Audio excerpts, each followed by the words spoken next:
and welcome to the second ever Albion Online Dev Talk. My name is Robin Henkys, I'm the Game Director of Albion Online. I'm here with Jörg Friedrich, Creative Director for Albion Online, and Schwahn, Game Designer on Albion Online. And we're here in our new studio. How do you guys like it? Awesome. It's really cool. Yeah. It's amazing. Really nice. Yeah. It's almost like the castle in our trailer, right? Yeah, very pretty cool. Close to it. Yeah, like it. Okay, let's jump right into it. Yeah, I mean, what has been going on, guys? We're now in the last 2 weeks of production for Cador. Yes. So things are heating up. We need to get that thing out of the door. Well, we talked last time already about how Cador would change a couple of things like death mechanic, how you need to you're always knocked down before you can be executed, and that changes in the entire game. And that is unfortunately still in implementation. We haven't seen it in action quite yet. Hoping to see that very soon. And we've got the changes to fame, like we said last time, the loot splitting, the fact that a loot gets split between all party members. That's an implementation. We had the huge flu wave, which kind of slowed us down, and all programmers not completing. Yeah, that was horrible.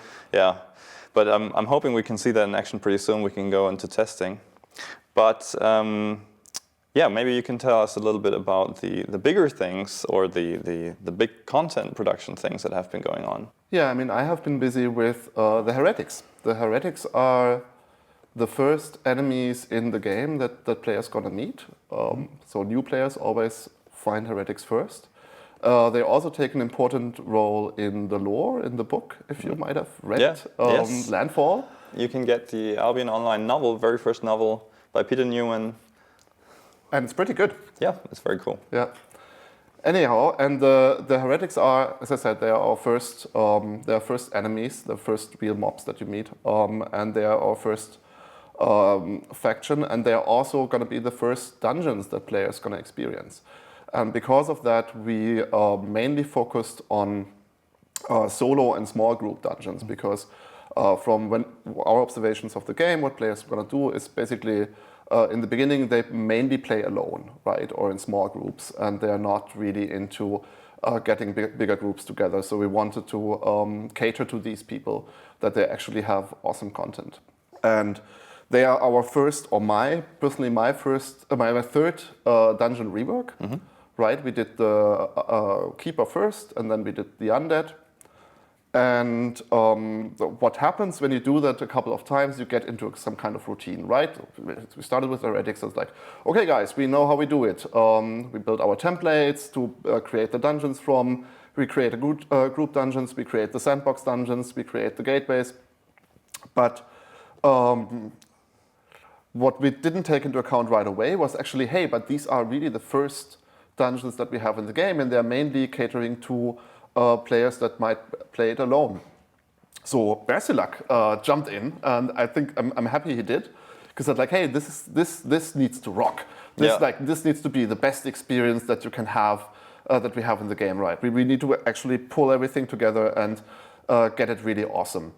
And we did. I think. Well, I mean, it's for you guys to judge, but we pushed for it definitely, both in terms of gameplay. So we also kind of sat down and redefined a little bit what is our expected PvE gameplay. And one of the principles that we have in our game that I think is different to many other MMOs out there is that we want players to take care of how they position in a combat. So we have more of the action mobs in there. You're going to find actually cool heretic mortars that shoot burning barrels. And we're going to have an awesome ballista that kind of sends you in bullet hell, which sounds pretty challenging for beginner content. And this was a challenge, right? I mean, when we first played these dungeons, we were like, this is awesome. Yeah. And then we thought, yes, but it's going to be encountered by people who barely know the game at the beginning of the game. So if you're playing these dungeons now as a veteran, they may seem slightly too easy, despite mortars and ballistas, but we think they're now right for beginners, right? Exactly. That was the idea. And it's also because we're going to have solo dungeons, we actually could do something that we usually cannot really do out in the open world, is teaching players features, right? Like teaching them how an enemy appears, learning how to deal with them, and building something like a staging in them. That was really nice. So we did that on the gameplay side, but also on the art side, we find a lot. Like the artists we have now on board and the ones we had already, like Maria, Rosa, and Chule did an amazing job defining the assets for the Heretics. And I also like how the Heretics worked. Marcus put down a note, our art director, he put down a note saying like, nothing works, everything is asymmetrical, everything is chaos, everything is makeshift. Yeah, I mean, this totally fits their law, right? Yeah. I mean, it fits what they're supposed to be. If you don't know, that the Heretics are basically the first wave of people from the old world coming to Albion before the players even arrive.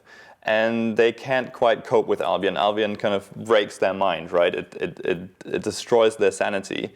And they become this surviving group of people struggling to make a life. And these weren't people who previously were any good at making a life. They were criminals from the king's prison. And they were sent to Albion to, discover and populate and exploit. And they failed at that, facing all the challenges. Yeah. And now they're in various states of sanity trying to survive. So they have these the dungeons have these cool themes. So that's basically where the Heretics went to and where they live. There are these like kind of dysfunctional mines where you go in and it's basically a mine, right? You have lores and lines and rails and everything, and then it's like something is wrong about it. Somehow this cannot work, right? This is not effective. And then there is the shanties, which is basically where they live, right? They're like shanty towns, huts and swamps, and everything is rotten and smelly, and yeah, that's... Yeah, they've got rats living there. Yes. We finally have giant rats. We have a fantasy game now. And I've made a fantasy game before with giant rats. Yeah. Yeah.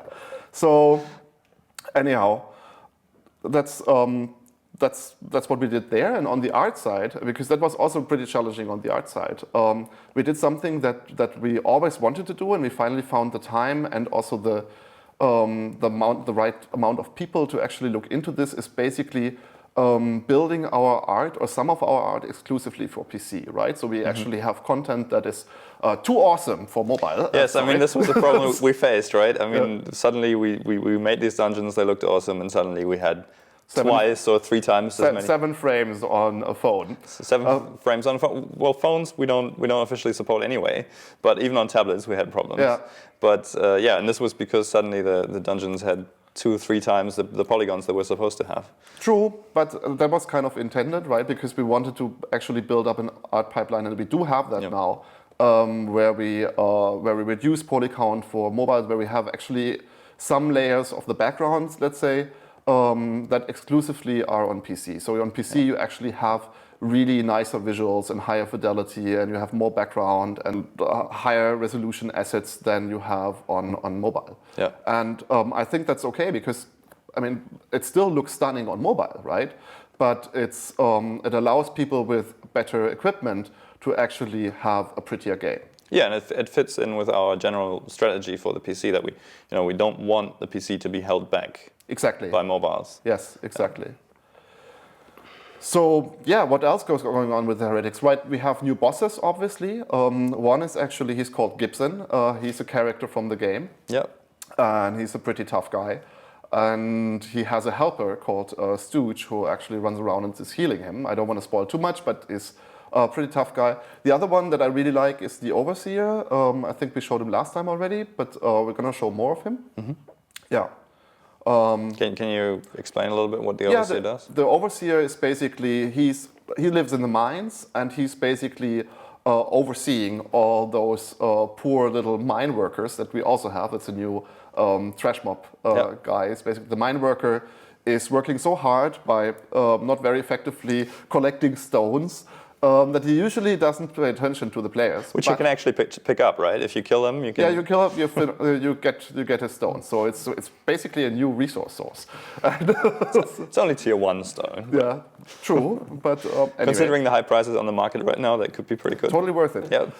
So the Overseer is the boss of the mine, and he has a giant whip, because workers work harder. You have to whip him to work. It's like here. And it's like Berserk, right? Exactly. So we have that guy, and he pushes you back. Like one of his is a giant knockback, and he actually pushes you into the mine workers. And usually the mine workers, if you don't pay attention, he pushes you into the mine workers who usually don't pay attention to you, but then they will, and they will all attack you, and you're in trouble. So yeah, that's what he does. Okay, pretty cool.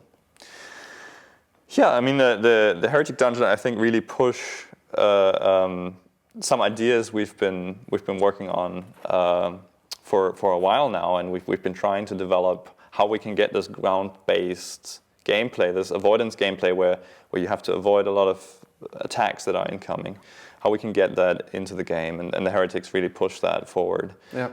So I'm very much looking forward to seeing more of that.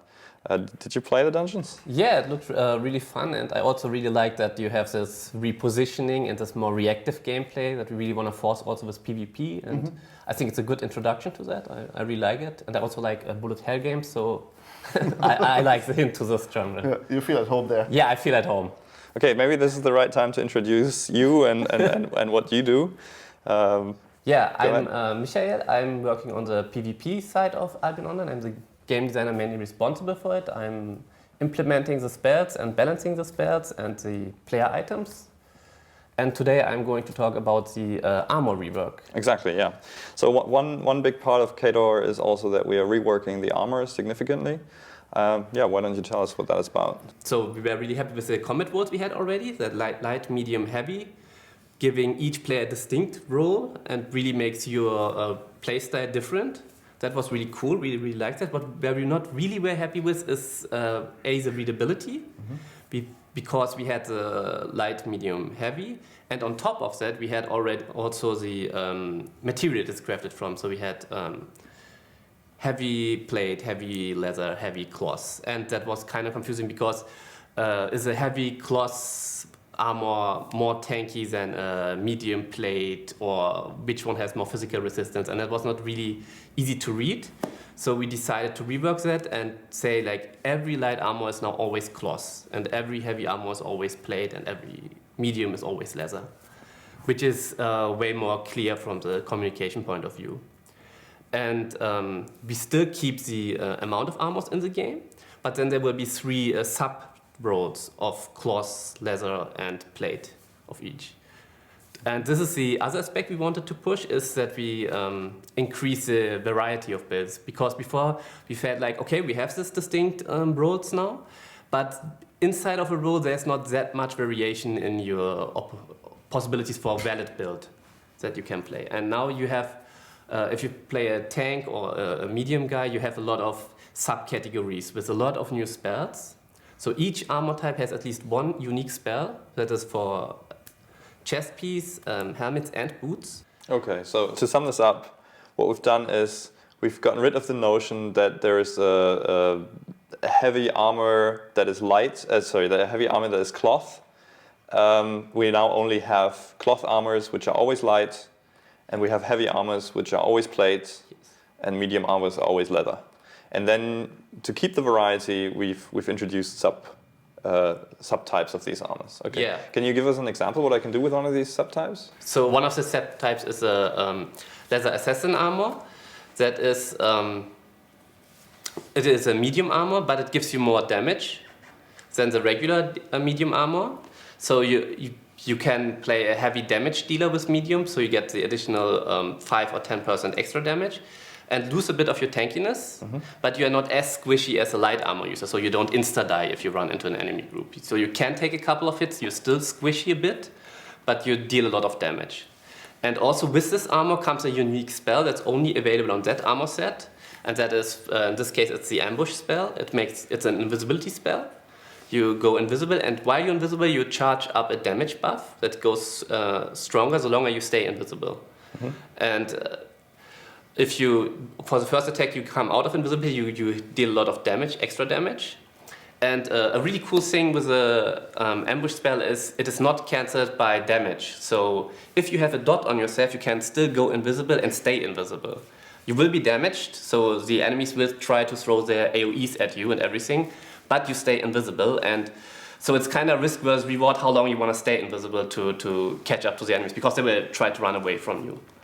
Okay, that sounds extremely powerful. It is very powerful, but it also opens up a lot of cool, unique situations now, which were really fun. And there's a lot of these new spells with a lot of utility and diversifying the sub-roles. Like you can be a offensive tank, or you can be a supportive tank that can peel enemies from your allies and do different things. Yeah. And also, the shoes are now an important part of your build. So before we had only variations of sprint, which were not that great, and now you also get a lot of utility and movement speed, movement spells like blink is on the shoes. We have a dodge roll where you can dodge an attack and get a small boost, and we have a charge where you apply a shield to you and your allies around you, so you can click on an enemy, charge in, get a shield, or you click on an ally, go back and apply a shield to everyone. There's a lot of cool possibilities to mix these up, and yeah, it's really fun testing these spells right now. Okay, yeah, I was going to say, the armor rework is a part of a bigger agenda we're following with the spells, right? We have a pretty long running plan to add more variety to combat. Yes. and add more depth to combat. Yeah. And one of those is this increase in armor spells, and we will follow that up with more weapons and more weapon spells, and we'll talk about it in the future. But we also have a pretty intense process of testing this, so maybe you can tell us about Yeah, so I have contacts to a lot of the guilds in the game. So the people know who I'm talking about. And a huge variety of different guilds. A lot of the hardcore PvP players, and they test it and provide feedback. And also I have some guilds that are more focused a bit on PvE and a bit more casual to get also their feedback in, so to make it not super elitist, so also that it has some accessibility. Mm-hmm. And yeah, it's always a lot of fun. So we hang out in TeamSpeak, and I can see them fighting and record the videos and watch afterwards what they did, and they provide a lot of value feedback, and really thank you guys. You're really helping to make it a lot better, the combat. Yeah, I mean, we generally have a lot what we can thank the community for. Yeah, exactly. Thank you guys again for all your feedback. Every day we're discussing feedback from the community that's helping us shape up the game. So yeah, the armor rework is coming with Cador, and that has a few consequences on the Destiny board, right? Yes, exactly. So don't be afraid. You keep all your Destiny board fame, you keep all your unlocks, but the items in the game will be changed. So say for instance you are a fighter, you have been playing light armor and have progressed up to level 3, the last armor, then you will now be able to equip all new cloth armor types. And all the armors you have in the game right now will be replaced. And the only difference is with crafters. Yeah, so basically for you as a fighter, your role doesn't change. The material of your armor might change, so your look might change. Yeah, your look changes, yeah, and your available spells changes. Yeah, while if the spells are still available, they will stay. You will keep them, but if there's new spells, you might have to re-roll the item, reforge the item at the repair station. But what does change is the crafting side, right? Yes, because like it was now, you guys had either like say you were cloth crafter, you could craft light cloth, medium cloth, and heavy cloth. This will change now, that you can only craft cloth armor, and that means because cloth is now light, you will not be able to craft heavy armor anymore. We made that change to make it more readable, because it was also confusing that the fighter side and the crafting side were not synchronous. Yeah, and I mean this is a huge change. And normally, if we were post-launch, we wouldn't be doing this sort of change. Exactly. We would take a lot more time with it and think a lot more about how to do this. But right now in beta, this is the compromise, speed versus getting the change out there, because we want the feedback. We want to see how this happens in the game. And we generally think it's much better to make it clearer. So we'd like to do that now rather than later. Yeah. So apologies for that inconvenience, but we think it's definitely well worth it. So yeah, that's the last major change that's coming in Cador. And maybe we have a few more moments to talk about what else is going on. Like we talked about last time, the world planning is still going on, although planning is coming to a close now. Yeah, we're almost done with our first plan for the world, right? I mean, it might still change while we're actually building it.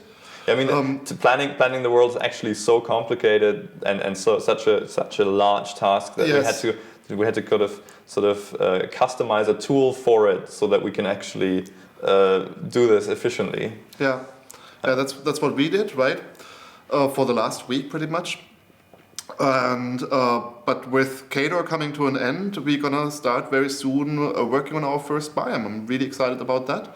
Yeah. We have. Maybe we can even show a little sneak peek at this point for the first biome, which is going to be finished. May I mention what it is? Or yes. or not? Okay. Okay. It's going to be the swamps. Yes. They're really cool. They're mainly focused on fiber, and they're darkish, moody. I really like what Stefan, our environment artist, did there. He basically built a little diorama for it that will help level artists and level designers to create the levels then. So yeah, we're gonna start with this very, very soon, and we're gonna show it to you, and I'm very excited to work on this now. Yeah, and I mean, this is just the biome that you're hopefully seeing now is actually just the first step among several that we're going to be producing, and then actually a major restructuring of the world, and we'll have a separate session where we go into more detail about this. Yeah, there's not much more to say on Cador and on the world building at this time, but we will be telling you more in the future. We will welcome you back into our beautiful studio. So stay with us. Goodbye. Until the next time. See you.